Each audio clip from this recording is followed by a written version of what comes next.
The Tom Woods Show, episode 949. Prepare to set fire to the index card of allowable opinion. Your daily dose of liberty education starts here. The Tom Woods Show. Folks, if you're like me, you were a victim of educational malpractice when you were in school. Well, learn the history and economics they didn't teach you at mylibertyclassroom.com. And save yourself some smackers by checking out my coupon page, libertyclassroom.com/coupons. Hello, everybody. Tom Woods here. I'm talking today to Bob Merry, who's the author of an interesting article called What If Trump Fails? And he lays out the scenario that's likely to unfold if Trump were to be removed or be spectacularly unsuccessful. And it's not a pretty picture. So it's not like we're faced with a whole bunch of wonderful prospects here. Prospects are all pretty grim. And one grim prospect is a resurgent left, a very, very powerful and increasingly extreme left, which is what he thinks would be the result of a Trump failure or removal. So rather sobering analysis, but one that's very much worth reading, and we'll link to it on the show notes page. Bob Merry worked as a reporter for the Wall Street Journal for 12 years. He subsequently became managing editor of Congressional Quarterly until he was promoted to executive editor, followed by president and editor-in-chief for 22 years. In 2011, he became editor of The National Interest, and he is now the editor of the American Conservative magazine. Later this year, 2017, his next book will be released by Simon & Schuster. It's President McKinley, Architect of the American Century. Bob, welcome to the show. Thank you very much. It's a pleasure to be with you. This article of yours, I meant to read it, and then Paul Gottfried said I had to read it, and I did, and I agree with 99.9% of it, and I just want to discuss it with you. There are some people who are extremely anti-Trump, who are libertarians or who are more generally left liberals, and particularly the left liberals would love nothing more than to see him out of office. But there are also the never-Trumpers out there on the conservative right, in the conservative movement, who I suspect would rather like to see him go as well, because they think, well, we would get a fairly conventional right-of-center GOP guy, Mike Pence, and he would steer the ship of state to the right way. But you see it quite differently. If we got rid of Trump, it wouldn't be that we'd now have a nice, calm Mike Pence running the show. Instead, the left would have gained a tremendous momentum, more than it's had in a long time. So let's hear your case for that. Well, first of all, I don't think we're in calm waters. I think the country is in very roiled waters, and I think the reason for that is that the old status quo has essentially crumbled, and Trump's election reflects that. So if you sort of look ahead and say, well, if Trump falters, we're not going back to the status quo. The country has basically moved itself beyond that, and so what's going to happen? I have in this piece, I think, 6 propositions that sort of add up to the likelihood that if Trump falters, the greatest possibility will be a highly liberal, probably socialistic, European-style democratic socialism from our Democratic Party will prevail. And I don't want that, and most of your listeners, I'm sure, don't want that, but I think that's a very strong possibility. Well, before we go into your different points, I want to ask you something that I asked Paul. It seems that although the Democrats would love to talk a good game about getting rid of Trump just to keep him off balance, in a way, he's a boon to them. I mean, MSNBC, for example, is flourishing like never before. I am sure that donations to left liberal causes are exploding, and the Democrats, despite their narrow defeats in some elections this year, I think are still in a fairly strong position because they can keep people agitated about how terrible Trump is, whereas Pence is such a bore. That's what I meant by calm. I meant if you had Pence in charge, it would be conventional politics again. Why would the Democrats want conventional politics? They want Trump to keep their base agitated. Why would they want to take him out? Well, they want to take him out because they want to take out any Republican. They particularly find him odious, largely because he's moving the country in directions, in some ways, or at least trying to, not very effectively in my view, in directions and areas that they just can't abide. This speech in Poland and Warsaw, where he talked about Western civilization, I mean, I've never seen anything like this, where the West actually rose up in many instances. Jim Fallows at the Atlantic, Peter Beinart at the Atlantic, and essentially decried any mention of Western civilization or our civilization or the West. That's amazing development in American politics. And Trump is the first president in a long time who stood up and talked about the West. So they want to get rid of him. And they feel that if they do get rid of him, they will be in a position to pick up the marbles. And my piece suggests that, yes, indeed, there will be an opportunity for them to pick up the marbles because of how presidential politics works. You know, this is not a sophisticated form of communication. This our system of selecting our leaders. Every 4 years, we go to the polls, and preparatory to that, the politicians stand up. It's kind of a communication of ducks and drakes, and it goes back and forth. A politician says something, he tries to assess what the response is. If the response is favorable, he goes in that direction. If not, he tries something else. And ultimately, the American people have developed a comfort level with that system. And if the current president or the current presidential party, if the president isn't on the ballot, has faltered, has failed, has let down the American people, they turn to the alternative. And that means that we go back in our two-party system between the Republicans and the Democrats. And when the Democrats fail, as Obama did in his second term, I think he succeeded mildly in his first term, and he failed mildly in his second term. They turn to the Republicans. And when the Republicans fail, as they did in George W. Bush's second term, they turn to the Democrats. And that's what we're likely to see if Trump fails. I'm not predicting it, but I'm not seeing a lot of evidence that he's going to be able to put this together. You mentioned the speech in Poland. I found that extremely interesting because it seems like just yesterday that everybody understood that references to faith and family and maybe even Western civilization are just platitudes that can be found in any politician's speech. So it's so interesting that our culture has moved so far to the left that even when you make almost throwaway references occasionally to these things, this is interpreted as sinister signaling to your alt-right buddies. It's bizarre. It's the dog whistle thesis. Just crazy. That you basically are in favor of some kind of white supremacy. So let me ask you then, I can see the thesis that the Democrats, could have a lot of momentum. Let's say if there were no Trump left, or if Trump was a big failure. But what's to stop them from nominating a Hillary Clinton clone, and that we would just get more basically corporate left liberalism for a while? What makes you think, and because I think from your column, you're kind of suggesting maybe the Bernie Sanders wing in particular would be energized by this. Why is that the case? Well, the party elites would want nothing more than to get some kind of a Hillary Clinton type person in there. That's what they'll try to do, just as they did with Hillary Clinton when they basically tilted the playing field. But what I'm saying in this piece, and what I believe, is that the country is really in an unsettled situation. And it's unsettled because both the domestic political status quo and the international geopolitical status quo have both begun to crumble. In fact, they're in progressive crumbling right now. And the politicians are always the last people to get this because they are so invested in the status quo. They can't get it. They can't see it. They refuse to see it. But the American people see it.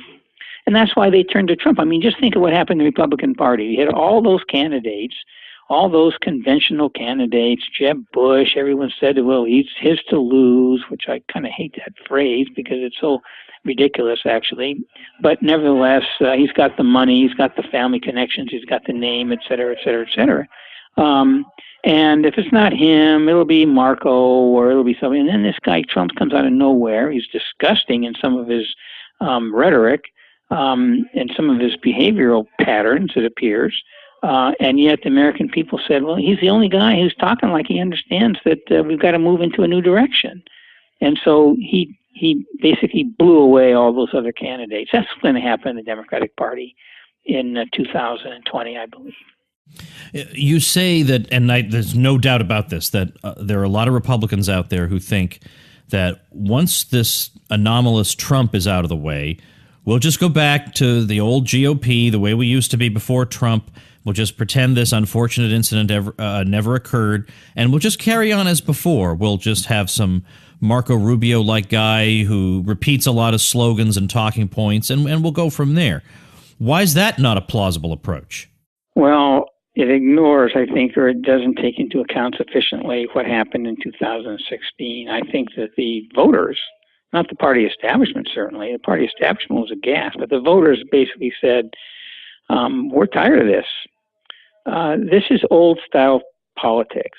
One of the reasons we're in this crisis, and part of our crisis is it's a crisis of political deadlock, is because both parties are ossified in their traditional thinking, and we have reached a point where neither one can get an upper hand because there's no major consensus for the old politics in either party. So the result of that, and just consider this is really rather significant. The result of that is that we are on a nice edge of politics in our country. Trump didn't get the popular vote, as everyone knows. He lost it by 2.1 percentage points. And Obama won re-election with only 3.9 percentage points. George W. Bush won re-election in 2004 by 2.4 percentage points.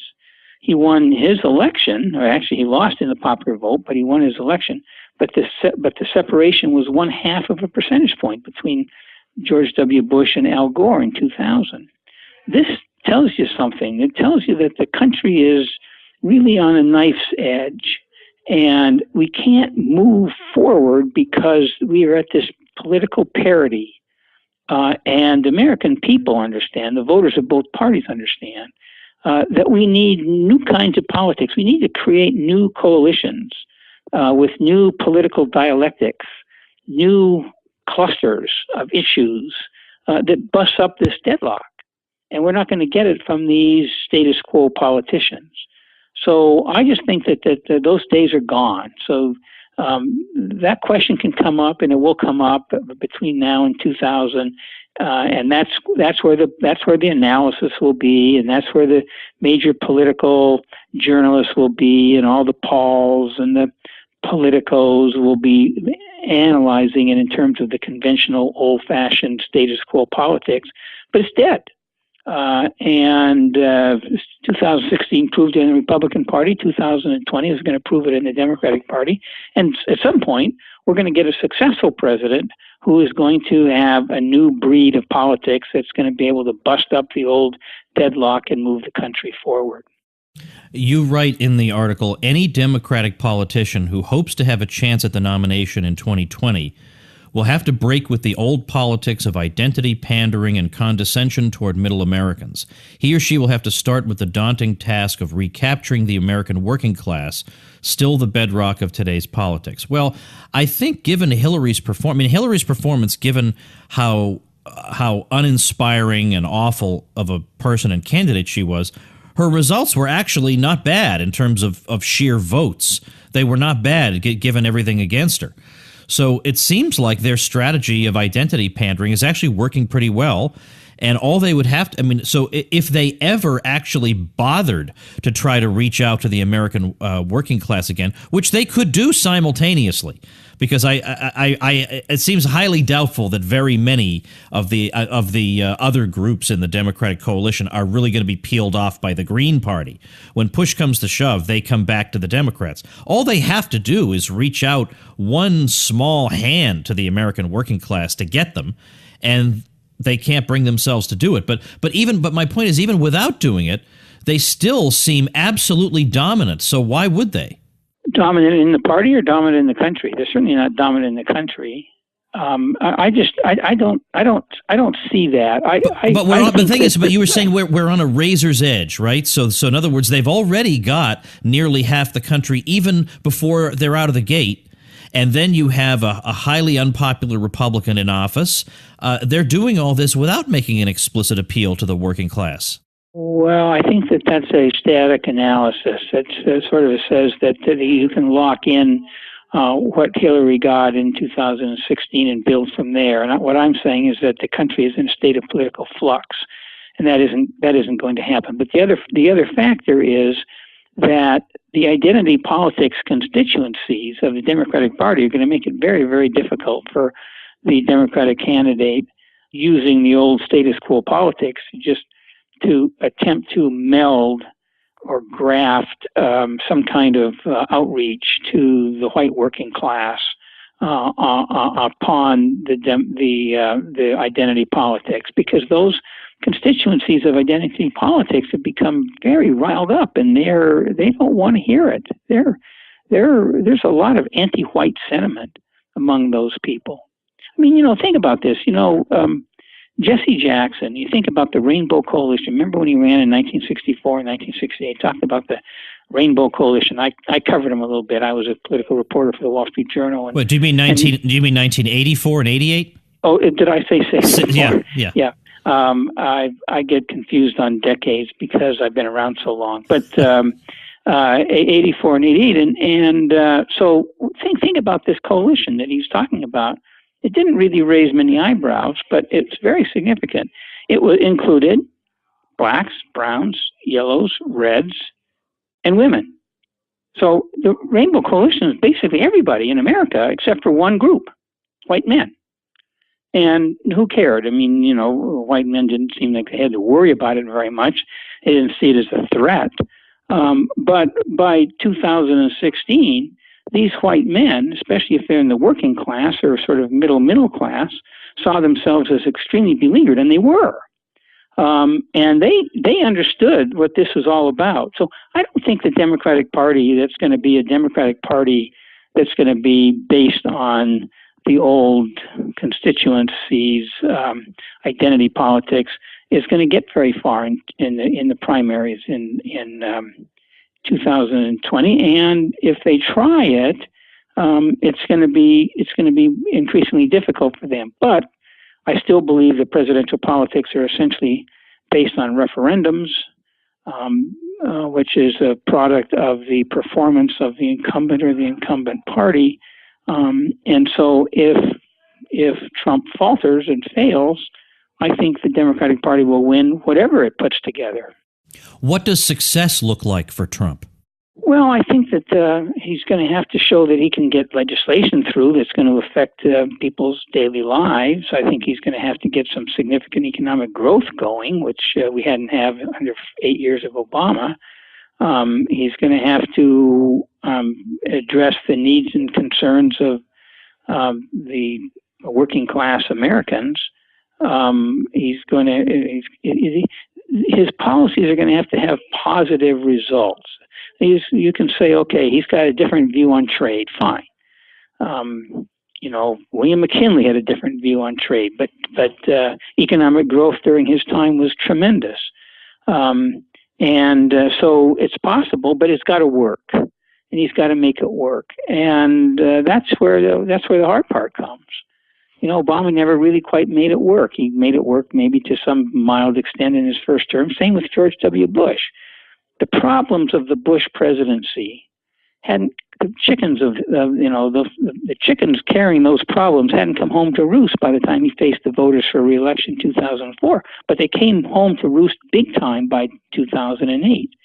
And so there was no Republican that was going to beat any Democrat in 2008 because that term was such a disaster. What do you think Trump's prospects of success are? I mean, you say in your article that he looks to be headed for failure, but there are other cases of presidents who turn things around. Obviously, we all know he's saddled by these Russia investigations, and he's got people in his own party who aren't super thrilled with him. We see these headlines on Drudge about Pence, who looks like he's trying to get his own ducks in a row. He's got all kinds of problems, and then he has self-inflicted problems. What do you think he would need to do? What would be a sign to you that he's getting serious and things are going to change? Well, I think the first thing is you'd have to see a significant ending of some of the self-inflicted wounds. I think that the tweets that he puts out, many of them are not helpful to him at all. He's going to have to stop doing that. He's going to have to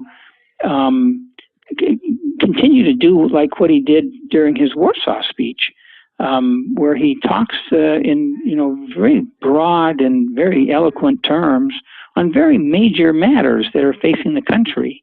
And he'll take a lot of heat for it, but I don't think that's going to hurt him at all. But more than that, he's going to have to get a handle on the government, which he doesn't have right now. He's going to have to get a handle on Congress, which he doesn't have right now.